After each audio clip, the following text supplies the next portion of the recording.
Hi guys, in this video I'll show you how to delete a pixel inside Meta Business Manager.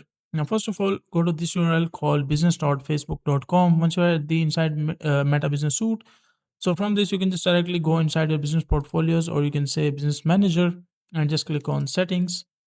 And once you click on settings, so that will redirect you inside your business managers. You will see an interface like this one. So once you go inside this section, you just need to scroll down, and inside the data source, once you open this one, data source option, make sure to go to settings, scroll down and go inside the data source. And once you're inside the data source, you will see the second option called data sets and pixels.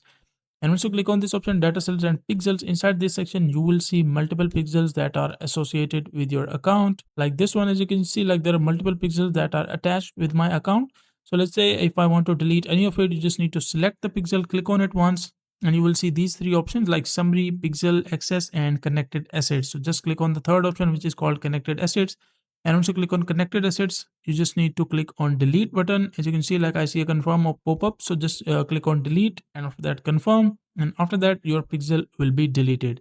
So that is a simple and easy process of how you can delete that pixel from your business manager inside Facebook. Now make sure to like the video and subscribe to the channel if you find this video useful.